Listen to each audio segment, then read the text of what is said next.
Hello, everyone, and welcome to the Weekend Big Show, powered by Law Dog Sports. I'm Chuck Ramsey, the Law Dog, here with you sometimes Thursday, sometimes Friday. We like to vary it up, but my partner, ruler of the airways, Jeremy Schroeder. And Jeremy, I don't want to sound any alarm bells. Of course, that's kind of what I do at times, but I heard that Senator Langford's wanting hard answers for the TSA in Oklahoma City, why some poor guy's got ammunition charges and Turks and Caicos. Are you at liberty to speak on that? No, I am not at liberty to speak on that. Unfortunately. Well, it's just one of those things where I used to work out there with you. We saw how often it happened, and well, what you really need to get into is the players involved, and just leave it at that. Yeah, that's generally what I look at. But you somebody comes up with a campaign donation, you can't just blame the person that's culpable. You gotta find peripheral blame. So absolutely, it's a systemic failure. But if you are traveling out, ultimately, one person was responsible. Exactly, and I always say this: if you're traveling out of the country, double check everything. If you've seen Midnight Express, if you fly with a firearm or ammunition in a bag that you have used to store a firearm or ammunition, you're an idiot. Yeah. You're an idiot. You're an idiot. Yeah. And, I flew one time and back when it was more stringent, as far as the law enforcement was concerned, I left a bullet in a backpack, but I was a police officer. I had been to the firing range that week, so still was silliness. It was nobody's fault but my own. So, but just some crazy stuff going on in the news. We don't have to see ads for Paul Bondar anymore and see his big Texas mansion and his Dallas socialite wife. His ill-fitting clothing. My God. Somebody buy that. Get that. You're that rich. You spend $5 million on a political campaign. Find a tailor. I've never said this word before in my life, but one word sums him up, and it's slovenly. Slovenly. that sums up a lot there. I tell you, my wife, and we might have mentioned this last week, my wife spotted those cufflinks he had in one of his ads. They were like extra wide, long. It's like, did you used to have puffy forearms or something? The Costanza. I thought of the Costanza where he goes, was that what he was giving gifts as a human fund and he got cufflinks? I think so. Yeah. So anyways, but yeah, no more Republican district primary advertisements, hopefully for quite a while. And that was, you couldn't watch a program on any local Oklahoma City network without seeing just an entourage of Bondar and Tom Cole ads. It was just really, really sad, but that's past us now, and several other things past us now, Jeremy, and we'll get into the NBA finals in a little bit. But I got to say, last Sunday, you texted me, and it's funny how we might have a connection, even with mileage between us, a mental connection. You said, I think I might be becoming a Bryson bro. And I was sitting there thinking the exact same thing at the time. I was like, you know what? You're exactly right. I'm in deep admiration of this kid's game right there. Now, obviously, several factors were handed to him for that championship, but that's part of the game. Things happen. Yeah. A pro golfer blowing a 3-foot putt, it doesn't happen too often. Just have that absolute choke job by Rory McIlroy. Yeah. At the end, he had it in the bag, had a 2-shot lead. All he had to do was make this putt. Yeah. And he blew another short putt earlier in the round that would have pretty much sealed it. And then to make matters worse, he can't face the music. He goes and gets in his what do they call those? Was he in his demo car and peels off out of the parking lot. Yeah. Well, I tell you, I was watching and they had the camera there in the clubhouse. And when DeChambeau was on 18 and he hit that amazing That bunker shot. bunker Yes. shot. Rory gets up and leaves. Yeah. Yeah. It's like, It's well, like, yeah. that's been me before. I'm not even going to poke fingers. Well, yeah, but he still took home a nice check, even though he Oh, didn't yeah. win the trophy. He can cry himself to sleep on his, 3,000 thread Yeah, count but Egyptian cotton pillows, usually guys that have won multiple majors aren't susceptible to, peeing down their leg in a big moment. I know it's been a Think decade since he's won one, but it doesn't seem like it's been that long. it didn't seem like it had been that long until they said how long it had been. I was like, Uh holy huh. cow. Uh, Yeah. do you think that some of the tension and friction between things he said about the Live Tour and the way he's kind of stuck in there, with the PGA and been, I don't want to use the phrase virtue signaling because I kind of get what he's talking about, Sure. but you got a TV on in the background? There. Sorry, I was hearing Monica McNutt or somebody. Or please tell me it's not Joy Taylor. No, it's that woman that reports on the Lakers. I can't think of what her name is. Oh, yeah, I don't know. But Yeah. anyways, I felt for Rory, I really did because I mean, like you said, professionals. When do you ever see them muff those putts like that, especially that many in one day? But my gosh, I mean, still, it took DeChambeau to make an amazing bunker shot to Yeah. to get it done, and Because really he had throw some faded down amazing the putts. stretch up to that point. He was Oh just yeah, hanging on. And yeah, Rory just, choking off he doesn't have that killer instinct anymore, I guess, choking that 3 foot putt. yeah. Just like he hit that thing and it looked like the last thing he wanted to do was putt that ball. And his stroke looked like that and he Yeah. missed. And it's Yeah. over. Yeah, it is, and that it was an entertaining day. I think that U.S. Open, the final day. When we were on the air last week, uh, the greens were just unworkable, and we Uh-huh. did see some plenty other. Now Rory's deal to me wasn't because of the greens. I mean, No, no, he just choked. you lip out like that. That's Yeah, that's that's a 3 foot putt. He's hit that shot probably a million times in his life. exactly. He's probably hit it on glass, Yeah, and he just didn't hit the ball. It but happens, I it was guess, even to yeah. the best. Oh yeah, yeah, and he really probably could have used that, but DeChambeau, I mean, DeChambeau, whichever one you want to say, I mean, is there any state or in any nation in the world that has had the year that Texas golfers have had? Yeah, but Texas golfers have typically. I mean, you look at what's his name, DJ. He's a Texas guy. Yeah, Justin Thomas is a Texas guy. You go way back, Crenshaw and guys like that, Texas guys. A lot that's of that's kind of what a I'm. lot of good golf comes from Texas. I mean, two major winners this season, Mm-hmm. from the state, from the Lone Star State, and DeChambeau's SMU, Scheffler's UT at Austin.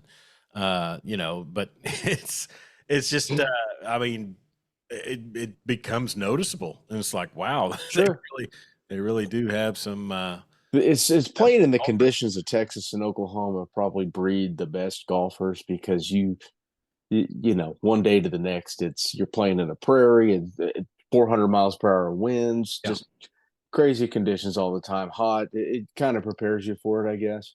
yeah. Well, and that's the thing about like out here where I'm at Southwestern Oklahoma State, their girls golf team, just competed in the Division II Nationals, and I mean, you think about just their daily driving range time can be severely affected by the wind. I mean, Sure. I was out yesterday and it was nice, and I was still like, wow, this. Of course, my game's awful, so really, who cares? But Is there a driving range? Is it north, south, or east, west? the one that I hit directly into the south wind when I go out there. Okay. Well, So, there you go. Well, when it cools off, you'll be hitting with the north wind, so you'll feel pretty good have, about the pin. yeah. Have you ever? I mean, speaking of golf, Have you noticed the difference between Titleist golf balls and every other ball? Not really. Okay. Not really. When I was playing a lot, I played Pro V1s. Mhm. Then I got a deal on a ton of Strixons and Yeah. didn't really notice a whole lot of difference. Here's the deal. I played Romanos on Monday. I was kind of feeling my inner DeChambeau. And so, I anyway, just wish I could get out. oh, yeah. We were supposed to I'm do just something this week. Well, the wife had a fender bender, so we've been a Oh, one yeah. vehicle family. I can't disappear for 4 hours at a time. It's been No, a awful week. I would have Ubered you. I mean, I know. put that out there. But so, anyways, it, it is snake season out at Romano's, but I kind of went digging, after I lost. I had several Strixons end up in the woods, and I would take my driver out there, just kind of tap around the brush to make sure nothing jumped out at me. I found a couple of different Titleist Pro V1s, and I hit one on a par five, and it dogleg left. And had it not dogleg left, I might have been on in two because I crushed the tar out of that thing. And my Srixons, I just had. So I'm curious, and anybody watching that wants to chime in and see what they think. I want to know all about.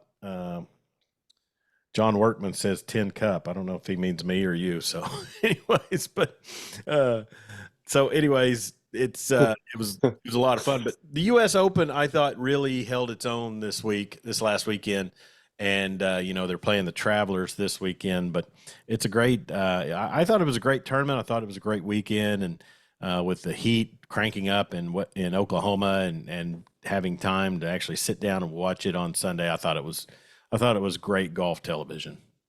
It was, and just to see Bryson DeChambeau, who was kind of an eccentric weirdo for early part of his career. Then he decided he wanted to be, strength train, and then he got all jacked and may have used PEDs, maybe, who knows? Hit the ball a stinking mile, and then he got out of that. So what can I do now to be unlikable? I know, I'll take some Saudi money. So it goes to live tour, Yeah, yeah, and then you watch the guy, and he's like, I'm willing to overlook it, I guess, because it's the way the PGA has been set up for decades has been pretty awful for all but the top guys. You're not guaranteed any. It's your livelihood, but if you're a fringe guy, you're not going to make any money. You really need to be winning tournaments or finish in the top 10. yeah. You don't make a cut, you don't get any dough. It's really been set up pretty poorly. And then these live guys, they went and did their thing. I guess Pat Perez needs something to do because he couldn't make any cuts in the PGA. But Well, I I think digress. Bryson, he's shaking hands with guys, signing stuff during his round. I guess was partying with the people, hours after the yeah, tournament had ended. Just pretty cool redemption arc. Now, if he just wasn't on the live tour. yeah. Well, I mean, that Saudi money in this day and time resounds big time with a lot of professional athletes who like a certain lifestyle. And Yeah. I would never understand the concept of being offered that much money to do anything. But Being um, offered nine figures and have the to have the oh I don't know what the word I'm looking for is, but Tiger Woods turning it down. yeah, Like, we'll give you $750 million. No, I'm sweet, bro. Thanks. I'm yeah, good. yeah. I I mean, mean, I guess if you're worth over $1 billion, it's all pocket change, right? well, sure. And I mean, one thing typical of most rich people is they love to get richer. You Um, can afford to have integrity when I was going to you say, don't need the money, right? Nike has sponsored you all those years. Of course, he probably just figures I've had enough bad press in the last 20 years. I don't need more.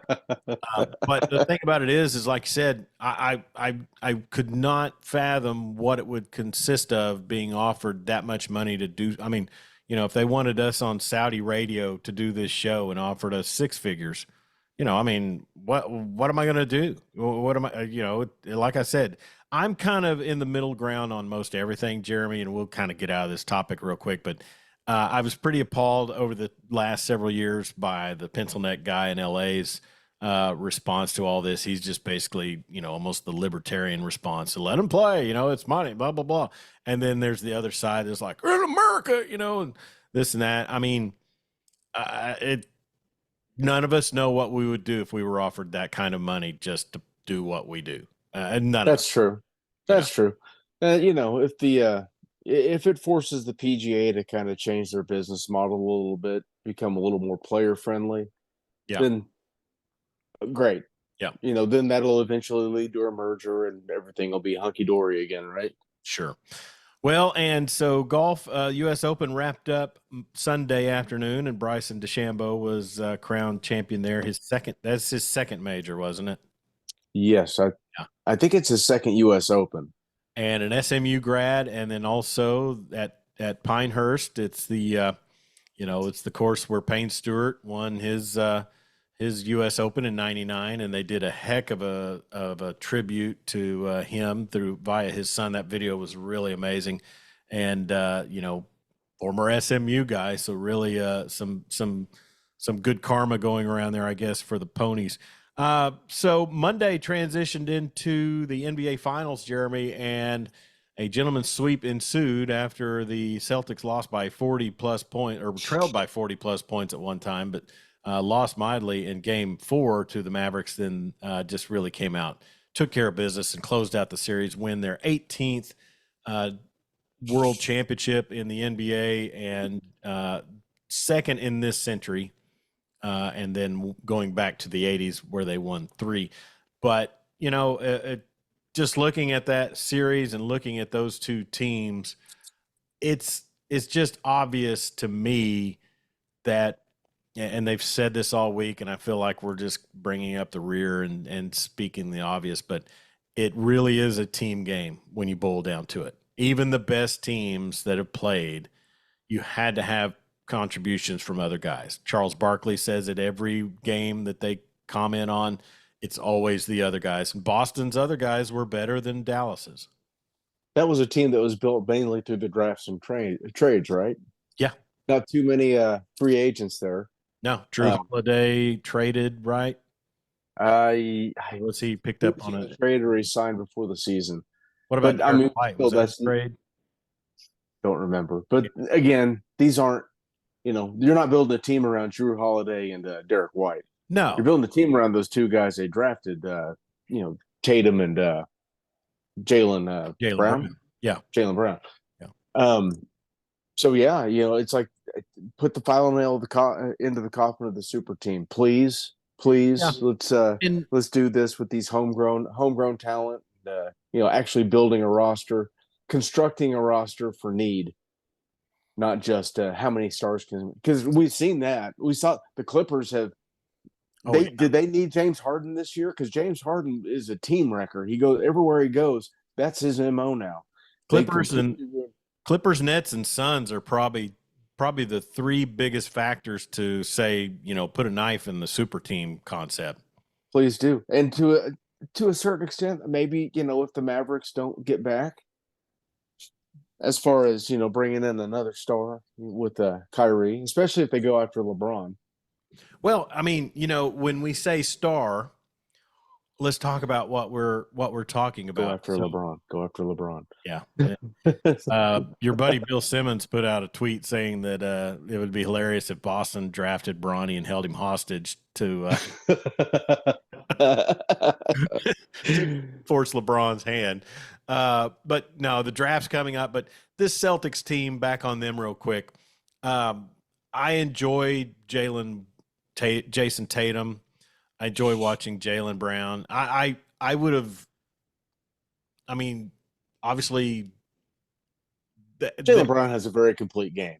Plays both ends of the floor extremely hard. Exactly. Good scorer, really good defender. Yeah, I guess what I was going to get at is Kristaps Porzingis. If he's healthy throughout the entire series, that's not a gentleman's sweep. It's just a sweep. No, and I get the feeling that Nosferatu came out of the darkness and told Boston, drop this one in Game 4. Oh, yeah. I mean, let's see. Yeah, Dustin Michaels, buddy of mine, says I go to Romanos to reload on balls. Just have to go to stuff. And then Wear Dan, your tall boots and take your snake catcher. that's right. Dan Narvis saying Chuck is Al Jazeera Sports. So, I'll just, uh, oh Lord. I was going to make a crack about 9/11 jokes, but Yeah. yeah, we Dustin, can't talk about that if we're too working for the soon. Saudis, Chuck. Still too soon. Dustin Michaels, a golf buddy of mine that I played several scrambles with and works for Lucky Star. So we appreciate him checking in, plus super fan Dan Narva and John Workman. So, anyways, looking at the Celtics, just really an amazing run that they've had, and for all of the frustration they had throughout the last several seasons. And, you're talking about young guys who are 7 years in the league, Jeremy. I mean, It's like 16 years since they won their last title. oh, Is eight. that was it 08? Yeah. So it was 08. when they Paul beat. Pierce, Kevin Garnett, and was it Ray Allen? Yeah, that was the Kobe and was that Kobe and Shaq, or was that Kobe and Powell? I think Shaq had already gone to the Heat. Didn't Shaq win a title with the Heat in 06? Yeah, he did. So he'd already left. So, okay. It was Kobe. And then Kobe got him back the next season, I think. And then started. Did they repeat during that time? Who, the Celtics? Lakers. I don't remember. I don't remember if they did or not. So I'll have to effort that while we chat about this. But 18 world championships, some of those, a lot of those go back to the Red Auerbach days and the Bill Russell days, and that's big. But really, I mean, three titles in the 80s is big. But where were they a lot of those years? I mean, by the time after they beat Houston in 86, and it was Bird, McHale, Parrish, whoever, they got trucked by the Lakers from that point on. Yeah, I'm looking around. Well, in '88 they took the Lakers to 7 games. So did they? Yeah. So 87 would have been Showtime, where Lakers just smoked them, I think. No, wait, that was the Pistons. Never mind. Yeah, 88 I think it was 87 that when the Lakers got past Detroit, I thought Detroit was going to get to the NBA Finals, and that was the inbound play that Larry Bird stole and fed to Dennis Johnson, and that's yeah. They lost 4-2 in the finals. Yeah, and those 4 games that the LA won were just blowouts, if I remember right. But then Detroit kind of got over the hump, and Boston really was never heard from again until they traded for Kevin Garnett and Ray Allen.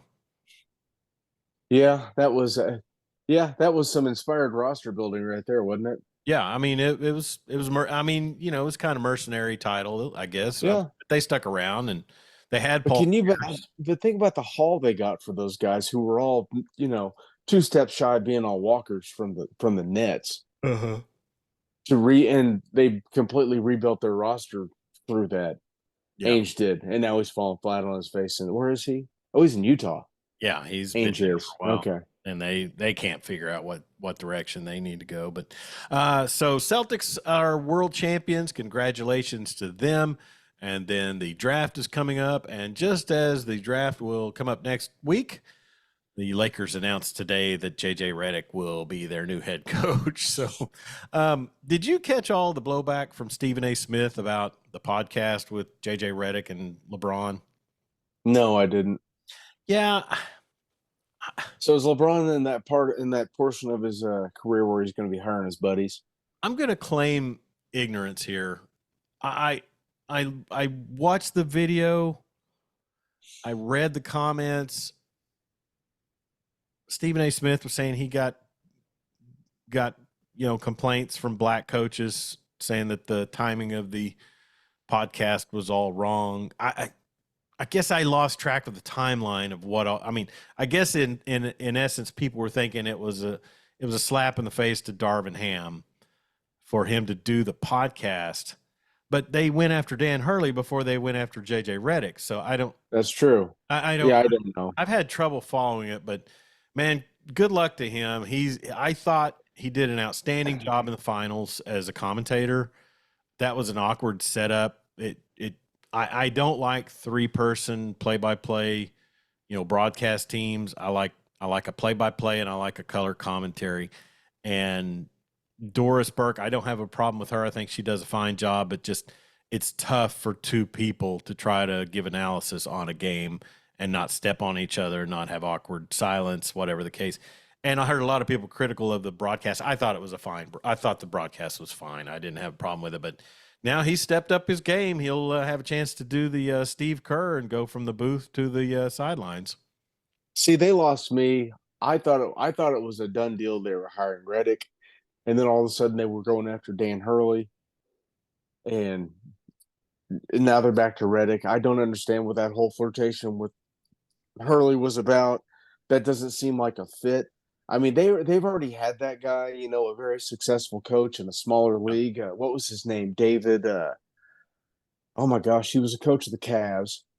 He was there for a year, and then LeBron fired him, and they brought in Ty Lue. You know what I'm talking about, right? Yeah.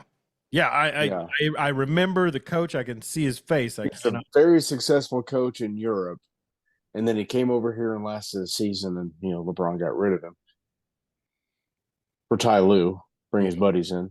Yeah, and I'm sure they would have loved to have had Ty Lue available, to snag the Lakers. It's like the only reason the Clippers extended him was spite.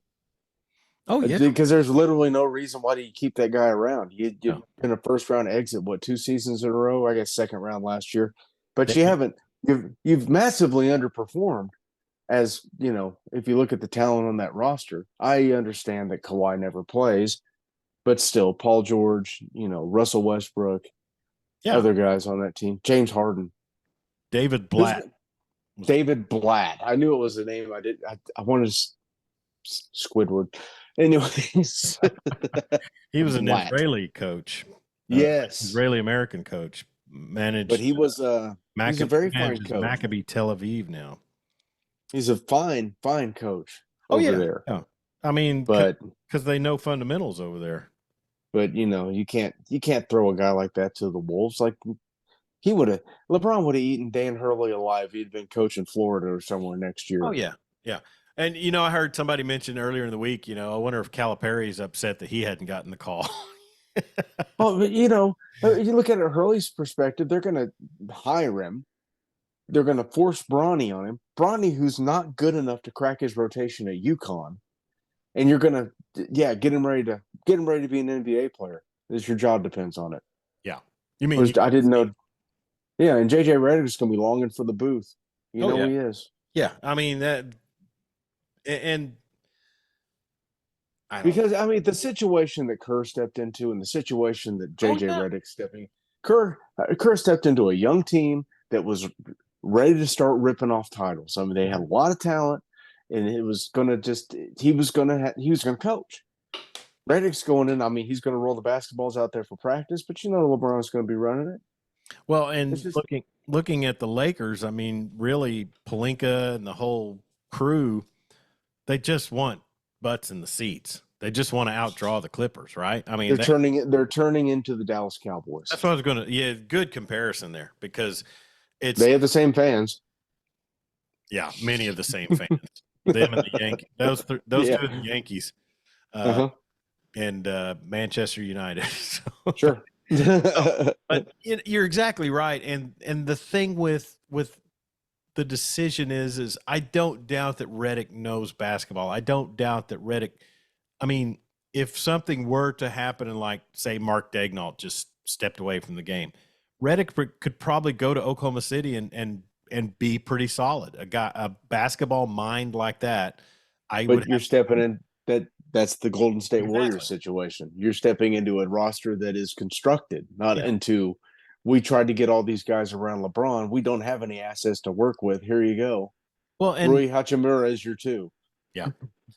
and a good question was raised earlier this week. I heard on a talk show, Austin Reeves, he's their third or fourth go-to. Sure. Could he couldn't start at Boston? Probably not. Would he contribute off the bench?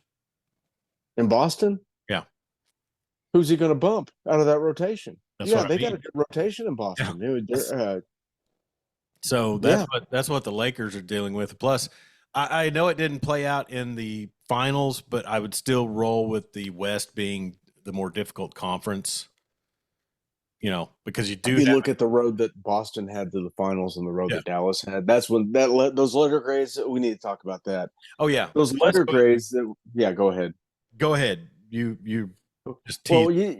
Well, okay. Well, we're talking about these letter grades. Boston had an extremely, I don't want to say soft, but less difficult road to the finals. You had Yeah.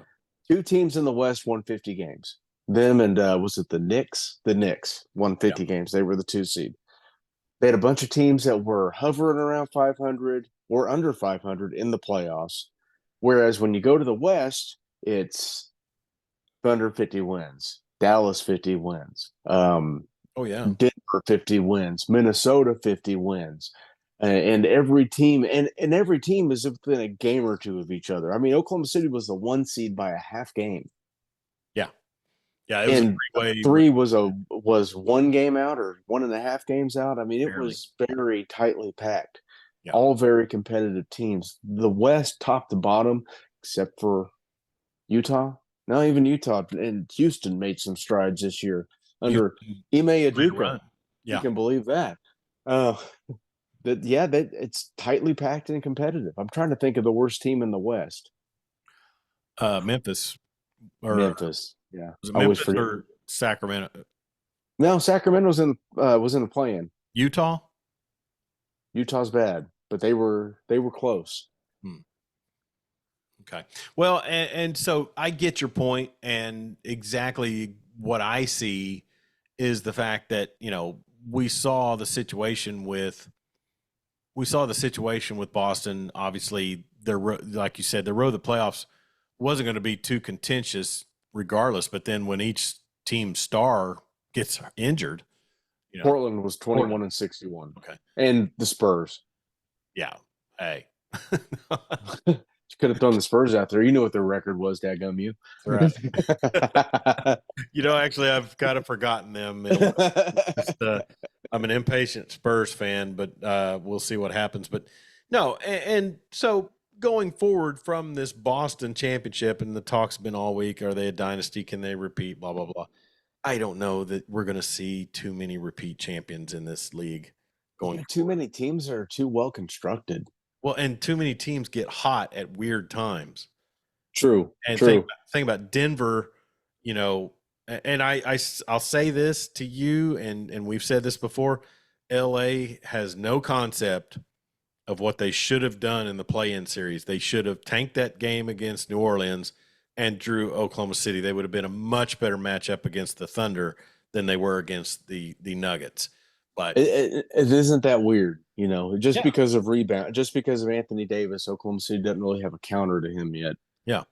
Well, that could change in the near future. And then also, just going forward, so many teams will be looking just for supplementary pieces in this upcoming draft, I believe. I don't think we'll see. Of course, these are the years where some guy who finally gets his chance just jumps out and starts balling out. Right? Yeah, I guess. Heck, I don't know too much about that.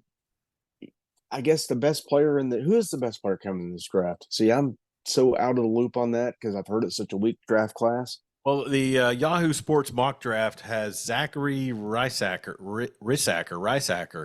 a European coming over, and he's looks like he's a guard forward combo, and then behind him is Alex Sarr, who I guess is another. Not sure. I'll show he's a center. I'll show my my I'll show my college basketball lack of interest and knowledge, but there's no names that just jump out at me that anybody's really talked about. Yeah, I keep hearing the Thunder going after Zach Edey, but I don't think his game translates to the NBA. I don't think he's athletic enough. Speaking of Zach Edey, who's what 7'4", 7. Yeah, he's a big old goon. Have you seen the story about the kid that's committed to play basketball at Florida? That's 7'9"? 7'9". Yeah, 7'9". And I watched him. He's got some chops. He's got some athleticism to him. He's a point guard. Yeah. You've seen the video of that kid that is like 7'6" and he's built like a praying mantis, haven't you? Out there trying to play basketball, and it's just so painful. It looks like it hurts. Every step looks like it hurts. Oliver Ryu, he's Canadian, 7'9", set to become the best college basketball player ever. How about that, huh? Yeah, 7'9". Wow.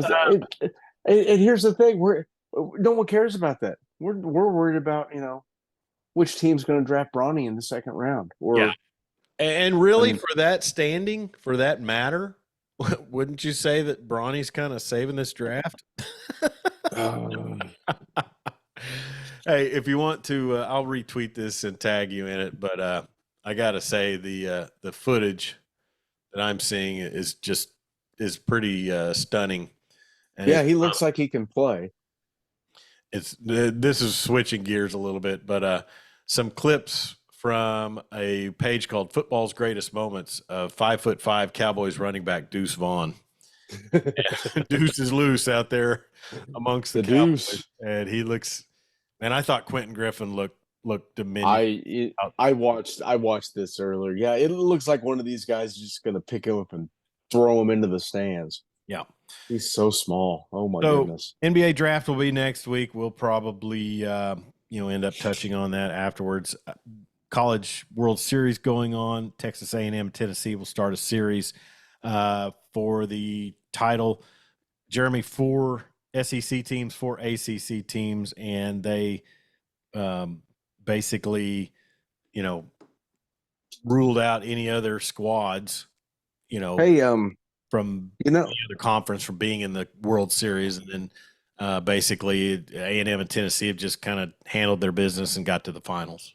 Well, I'm going to steal one from our good friend Kyle Umlang. It's Aggie Fact Thursday. You realize that if Texas A&M wins this, it's their first natty in a major sport since 1939. Oh, they haven't won anything else They haven't won anything since before the U.S. entered into World War II. Oh my gosh! So they're winning a national championship while Hitler's raiding Poland. Right. Okay. Yep. Get that. Speaking of, rest in peace, Donald Sutherland, Kiefer's dad, great actor. Not that he ever played Hitler, but was he? Wow. Magnificent Seven. Yeah. Or no, hey, Dirty Dozen. And if sad days in American history. This day 35 years ago, Barry Switzer resigned as head coach. Yeah, saw that on Twitter and saw Coach on Flashpoint last Sunday. Him and his wife, they trained search and rescue dogs for national usage. So I'm seeing some clips of Oliver Ryu on ballislife.com Twitter. I'll post this to you, and it's just an unfair advantage to be 7'9". He never has. If he never brings the ball down, nobody will ever take it from him. Yeah, you see him dunking the ball, and those feet are on the ground. Yeah, that's crazy. It's astounding, but and that's the thing about evolution, Jeremy, is we saw guys like Manute Bol that were 7'6" when we were growing up, and he was awful. He couldn't move. Yeah, it's oh my goodness, around. Yeah, stunning. Yeah, does he have a jumper? If he can hit a free throw line jumper, he'll, if he can just hit free throws, most time big, huge guys like that, they have a problem because it's like shooting a tennis ball for them because their hands are so huge. But like he's too tall to hack. Yeah, I think he could just reach out and just drop the ball in the basket from the free throw line.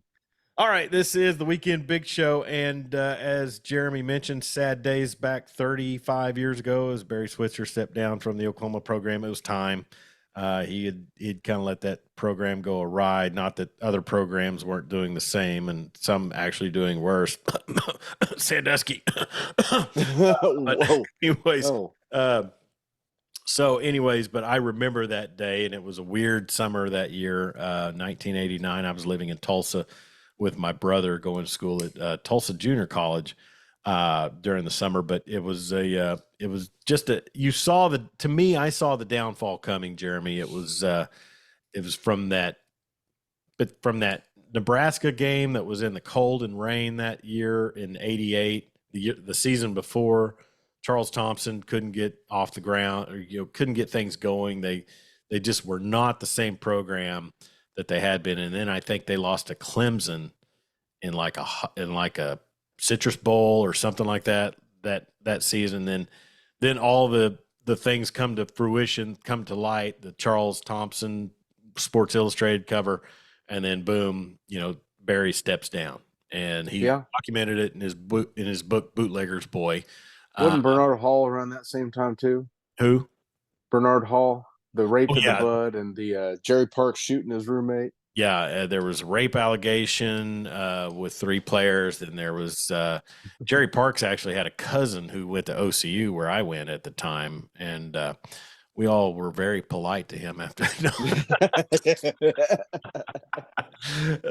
No, he was a nice kid, but so bad times. It never really recovered until Bob Stoops came in and took over. And, only won a national title in 2000 because of John Blake. That's the sole reason. Well, John Blake couldn't win with his players. Someone had to. He couldn't win a Bedlam title hardly. Capped out at 4 wins. His high point was 5 wins in that 1998 season. Was that? Oh, was it 5? 4 or 5 wins. 4. Yeah, I was thinking it was 4. Well, they got the 2 wins. North Texas with the. They had the Sooner Magic win against TCU. Was that? Oh, that was the onside kick with Josh Norman wasting a year of eligibility. And then I think Patrick Fletcher came in and saved the day against North Texas. Yes. Patrick Fletcher. Oh, my goodness. They had decided they were going to switch to, option football with Brandon Daniels. That was so awful. I remember going to the spring game, and they were running option, and Daniels just never pitched the ball because that's what he did at Ada. When you're the best player on the field, they're going to put the ball in your hands. Yeah, yeah. So he's just running around, and he's got the blue jersey on, and they're not hitting him, and then they get in the game, and it's just this isn't going to work. They're going to hit you. It looks beautiful in spring ball when he's not getting hit. But they were 5-6 in 1998. Okay, 5 wins. So he was close. Yeah, I'll tell you, they beat North Texas, Texas Christian, the mighty Cyclones of Iowa State. Yeah, that was a Jake Seals magical comeback on that one. I was there for and that. I remember, and they beat Baylor. And I remember they turned the offense over to Dick Winder and said, "Do your thing against Texas Tech," because it was going to be their last game, and they won. That was a Jermaine Fersan game. That was. And I remember watching Oklahoma State just beat the crap out of us up at the Boar's Head on 63rd and May. Was 90 was not Boar's Head. Was 98 the year that A&M beat OU 55-0? No, it was 29-0. 29, but the year that was in ice and snow. The year before was bad, 55-something. Well, it was a College Station in 98. Okay, so one of the years I remember was like a freezing rain, and that wind just ravaged the OU offense. It was probably that was 51-7 in Norman. Yeah, that was in the. I remember sitting there in that stadium. Was 97 the game? I think you're thinking 97 was the game where they gave the offense back to Dick Winder, Justin Fuente, and Steven Alexander beat Tech. That must have been it. That must have been it because they won 32-21. That may have been the Fasan game. I think that was 97. So okay, yeah, I'm looking at it. They beat them. They beat them the next year too. So okay, that must have been towards the end of Spike's tenure. Yeah, Spike Dykes. Just was of course he beat OU in '99 down in Lubbock. Cliff Kingsbury. Yeah. That was John Norman, Josh Norman's brother, played free safety for Tech and just obliterated a lot of OU receivers that day. Got shut out by Northwestern in Chicago. Yeah, that was an awful, awful game. Lost to Cal. Almost lost to Syracuse. That's right, buddy. You come on Hey, down here. We'll talk you about want to come on down here to class? it. That was Syracuse game. That was Donovan McNabb puking on Owen Fields. It was. They beat Louisville. Beat Louisville. Chad was it Redmond, Chris Redmond. Chris Redmond quarterback that day, and then OU went back and played them at Papa John's Field. I think it was even then. Oh my goodness! Louisville only won one game that season. Yeah, was that a Howard? No, he was gone already. He had left. No, that was Ron Cooper. Ron Cooper. Well, so anyways, it was dark days there for a long time. Then OU kind of turned it around, probably needing to find something else to get things going in the SEC. We'll talk more about that as SEC Media Days are going to be coming up in July. Also, Big 12 Media Days as well. So a lot of great stuff. Football is just about 75 days away, maybe 74, something like that. And so we are getting close, and it can't really get here fast enough. Jeremy, back on to kind of the topic list. Sad death this week, and I'm going to be full transparent. I had not thought about this guy in a long time. He's 93, but Willie Mays passed away. And I put a post out on Facebook because I needed to kind of have space to type out something. But I remember figuring out what baseball was when I was about 5 years old, and that would have been in 1975. And then as you become a player, you get a glove, you go play. It was Babe Ruth, it was Mickey Mantle, and it was Willie Mays. Those were the three names. That was the triumvirate of baseball for young men in northeastern Oklahoma that I remember. And probably Mickey Mantle was as much. Now, Johnny Bench, obviously, if you're I was going to say you're missing one big one right there. Johnny Bench was a big one, but I mean, I remember reading a book in elementary school about Willie Mays and also Babe Ruth. I don't remember books about Johnny Bench. He was still playing, so he still running the Krylon ads. No runs, no drips, no errors. But no, I mean, and Mickey Mantle might have been as much due to the fact that he was from Oklahoma. He was definitely considered one of the greats, but Willie Mays and Babe Ruth, to me, probably, and Mickey Mantle had his issues off the field, which affected performance, but Willie Mays and Babe Ruth, probably you could say 1A and 1B best players of all time. And my theory on records before integration. For decades, until Hank Aaron, hit 755 or hit 715. Yeah. Willie Mays was all by himself in second place there, 661 home runs. Yeah. That is he played his early career in the Polo Grounds, right? That would have been with New York, or was that a Brooklyn Dodgers field? No, Brooklyn played at Ebbets. Okay, the Giants played in the Polo Grounds. Polo Grounds, yeah. So part of his career would have been in New York at the Polo Grounds, and then Candlestick was never renowned as a hitter's park, if I remember right. Well, it's 660 home runs split between home games at the Polo Grounds and Candles in the Stick. The wind in San Francisco, especially coming off that bay, is just murder. 660 home runs, and the defense he played in center field. I mean, you go back and look at the catch. Still, outside of that one Edmonds made where he was full layout over the shoulder, he made best catch you ever seen. Yeah. Didn't someone one time say that if he'd have got the right jump on it, he wouldn't have had to catch it behind his back? Kind of a hater deal. Oh, of course. Yeah. There's always that, well, if he'd been positioned better. Yeah. Shut up. Todd Bruner checking in on Facebook says Al Roboski was the best ever. The Mad Hungarian, he's That's right. And is he still doing St. Louis Cardinals games? Man, he may be. I mean, last time I ever caught one on KMOX, he was on. Al Roboski, Kyle Farnsworth. Ooh. I'll raise you, Kyle Farnsworth. But no, Willie Mays, and like I said, I remember reading a book about him in elementary school, and it was, he was that name that came to mind when you thought about baseball greatness, and Sad that we lost him this week, and really a recipient of a lot of adulation as It rightful. was kind of I don't want to say a dead ball era, but after Mays for a while there, because Aaron started when Mays was still active, but you didn't see huge home run numbers for a lot of guys. Well, I and mean, he hit for average until and the steroid power. era.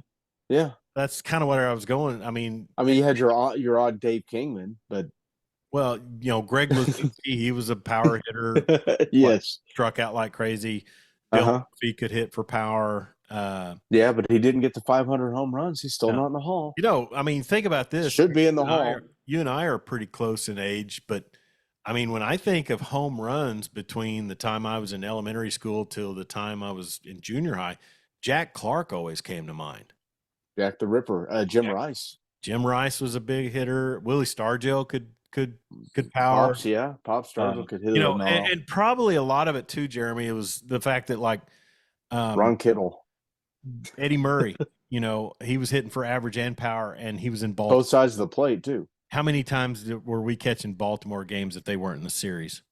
Well, once you got to about 5 or 6 seasons straight of Cal Ripken playing, I want to say quite a bit.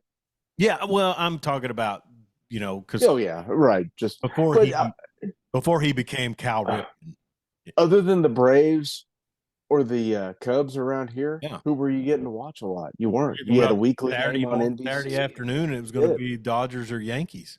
Or is it the Braves, and you got to hope they're playing someone you like, because I didn't like the daggum Braves. Yeah. And then the Cubs, hey, Harry's drunken in the crowd, no shirt on. Sweet. But yeah.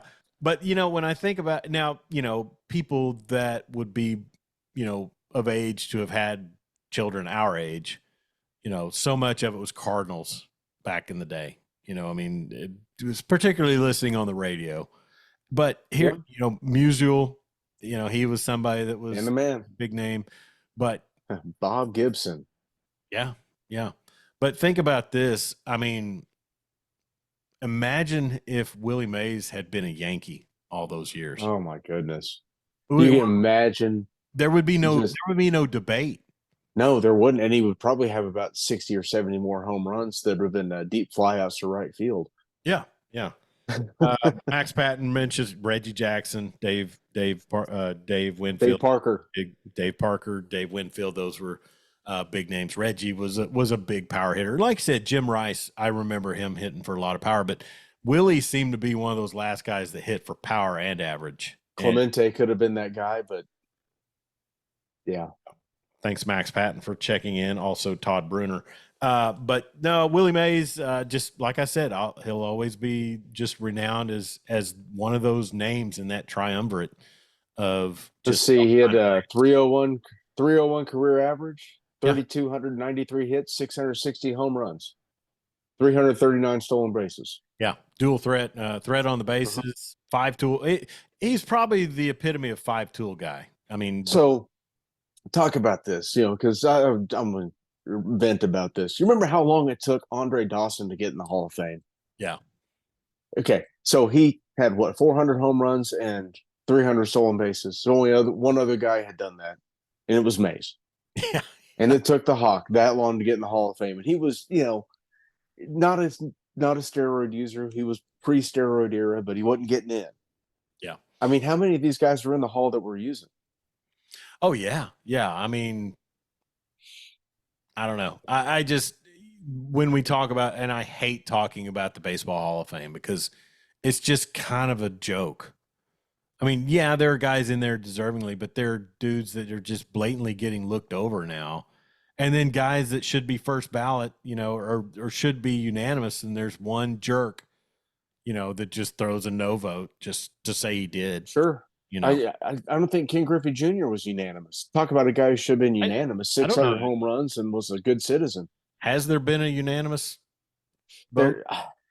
Was Nolan unanimous? I don't know. I know there's been one. I know that there's at least had to have been one. There's got to maybe Cal Ripken. Yeah. Mike Crow checking in on the text line says, give me something on Apple. We've got to figure out how to get the podcast. Okay. Apple Podcast. So the one and only unanimous baseball Hall of Famer. You want to guess who it is? Lou Gehrig. Mariano Rivera. Hey, I mean, come on, man.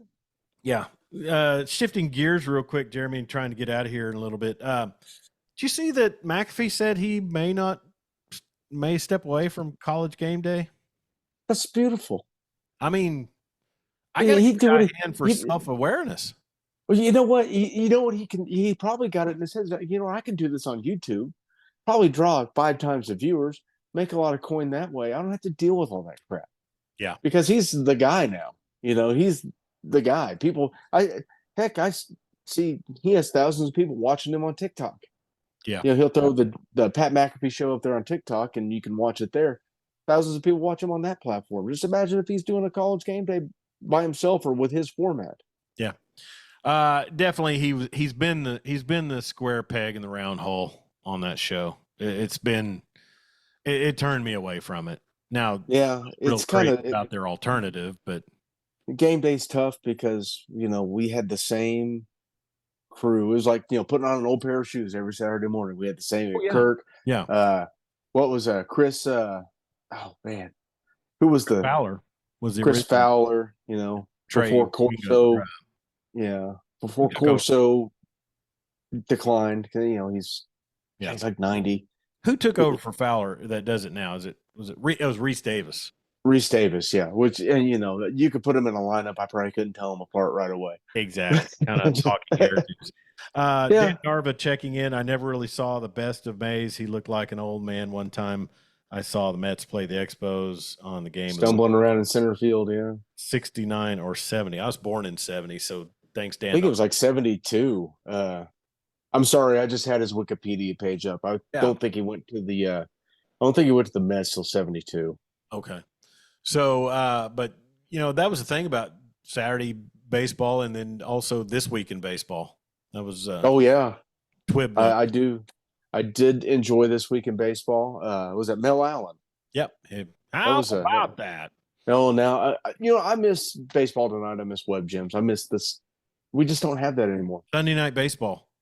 Yeah. Now we just let's have another debate show. Yeah, and then it becomes transfused into the broadcast most of the time. They could do a baseball tonight again. Just keep Alex Rodriguez away from it, and have Mark Grace host it. Yeah. Perfect. We got the solutions here. Jeremy, we've talked NBA Finals, we've talked U.S. Open, NBA Draft, touched on a little bit of nostalgia and history. Like I mentioned, Donald Sutherland, man, one of my favorite roles of him was the Colonel X in JF. What? I was just thinking of him in Animal House. Oh yeah. This could be brain damage. There's a distinct possibility. He was in Animal House, invaded to the Body Snatchers. What'd you do? I'm sorry. What was that? The GIF. Is that from Invasions of the Body Snatchers? It is. I guess that's at the end where he realizes something is taken over or something. I can't remember, but Dick Vitale completing a scope of his vocal cords. So fully cancer free, it says on Twitter. So congratulations, Dick Vitale. Good news. Nice. I'm not as critical of guys like him as I was in my 20s and 30s now. I guess the nostalgia aspect of it brings it back around where I'm not being such a dickhead to those guys. It's like when we lost Walton, I realized we lost a lot as far as play-by-play.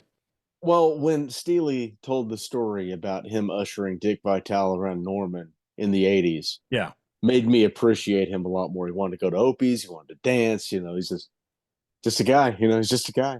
He's very excitable. I probably wouldn't have been as down on him if OU would have beat Duke back in, I think, 91, 92. That's true. He was there doing the game, and he was just obviously the winning team's going to get globbed on, and he was just he was just riding Krzyzewski's jock and Grant Hill and Thomas Hill, I remember. But No, I look back and I got no problem with Vital now. I appreciate what he did for the game, and really same thing with Corso. I had times where I was weary of Corso and just kind of tired of him, but looking back now, I'll relish all of those times and those aspects of sports viewing. Without a doubt. I mean, they truly were the good old days, the salad days of ESPN back So yeah. when they had the college game day was, I was up every Saturday and that's the first thing. Boom. Oh yeah. Well, They and if were in you went on town. a road Oh yeah. trip, if you went on a road trip, like I saw. I mean, obviously they would come to Norman sometimes, but like I think they were at Manhattan in Mm-hmm. 2000. Yep. They were at the Big 12 championship game in 2000. Yes, and then in '01, and this is like a week before 9/11. I think we saw them at OU Air Force, if I remember right. May have. I'd have to That's a look. long time. I'd have to do some checking, but I want to say we saw them there because it was a beautiful. It wasn't a big marquee game, but it was a great Oh, atmosphere. Colorado. Yes, that campus is fantastic. Yeah. The Just coolest gorgeous. thing I thought for being a Air Force school that their flyovers were kind of lame. Yeah, you think they'd bring out the good stuff, but So no, probably a couple P-51s. the No, thank you. coolest, well, they're fighter training college, I think, but uh, Yep, there were some bombers, but the coolest thing was the freaking Falcon that flies around the stadium. that is cool. And the Yes, Falcon, the guy takes off from the guy's arm on 50-yard line and then goes around the middle mezzanine, you like see him right in front of you. He's like, that's a Falcon. Uh, Anyways, any plans for the weekend, Jeremy? let's see what I'm losing track of days. I go back to work Sunday, so I have to remember. I have Oh, to set an alarm for Sunday oh, because it's Thursday. Okay. yeah. Let's see. No, no, got the anniversary behind us. We survived that. It's always good. Got a new microwave I've got to install today. Well, I Yeah, probably a lot better let of you get to that. I've held you maybe Home Depot. I don't know. Might not have time. get the install team out. Well, listen, forgot to say we had Father's Day last Sunday, and happy Father's Day to you. And And to you. thank you. We're both gentlemen who've lost our fathers. Your father Leon was a. I never met him, but obviously when I went to your father's funeral, he was considered a great man by many, and I know you thought I know you care a lot about your old man, and then I'd lost my dad in 2019, and always thinking about that. But I got to spend last Saturday with my two sons, and that was a good day. We went to a place in Oklahoma City called the Press, and What's that? it was in Plaza District. And I want to say, I think they might have slipped in like a gluten-free vegan Indian taco shell to me or something. It was like something wasn't right, but but got to hang out with my sons. But I told my wife before Father's Day that I wanted to go get a steak at Cattleman's, and that passed by me. I didn't get to do that, so we'll see what So happens. where are we standing on the Cattleman's salad dressing? Oh, top shelf, best dressing I've ever had. It's just mayonnaise with Oh, garlic powder, and they mix it in a trash can, right? good for them. It's amazing. And we used to go to breakfast there sometimes when I was a detective, and we'd be out and we'd go grab breakfast sometimes. And this guy I worked with, he knew the waitress pretty well. He would always, along with his breakfast, ask for a serving of croutons and ranch dressing. And so for breakfast, there's a bowl of croutons and ranch dressing there being dipped. So That just seems heinous. it kind of was at 8:30 in the morning. So, but Yeah, we all went and ate at Ted's on Saturday they're for on because Interstate Drive. yes, Yeah. yeah, we celebrated my birthday, my mother's birthday, which was yesterday, and then Father's Day and wife and my our anniversary. So it's been a celebratory week, Yeah. I guess. Yeah. Hey, speaking of the name you mentioned, I think you spoke it in fruition. Chicago Cubs, it's CHGO Cubs on Twitter, Happy Kyle Farnsworth Day to all who celebrated. Yeah, this was the day that he beat the crap out of Paul Wilson. On this day in 03 is a melee, quite the ruckus. I mean, did you look at Kyle Farnsworth before you said, you know what, I'm going to get him? Oh yeah.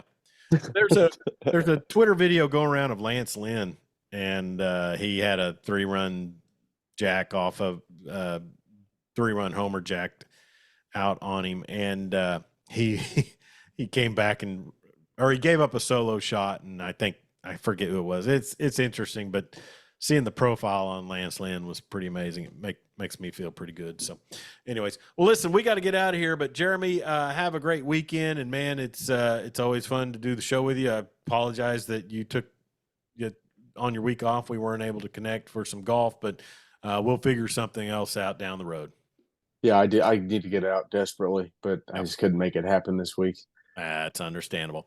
He's Jeremy Schroeder, the ruler of the airways. I'm Chuck Ramsey, the Law Dog. This has been the Weekend Big Show powered by Law Dog Sports. We appreciate you tuning in, and we will also have this episode on our YouTube page at Law Dog Sports, as well as on SoundCloud, Spotify, and Amazon Podcasts. Mike Crow, we will be working to try to get onto the Apple platform real quick. I thought I had it set up to do that, and apparently my technical expertise is lacking. But also be sure and follow us on social media, Instagram, X, and Facebook at Law Dog Sports. And then we also have a TikTok page. I'm not really on there that much, but it is there. And then also be sure and check out our episodes on demand. We've got some great episodes this week for the Western Oklahoma Sports Night involving Lucian Bliss, the new head basketball coach at Sentinel, and also Craig Hickson, the head football coach at Sayre. So be sure and follow us. Plenty of content and plenty of fun. Thank you for tuning in. Be safe out there. Don't text and drive, and sure don't drink and drive, and we'll talk to you next week. This has been the Weekend Big Show.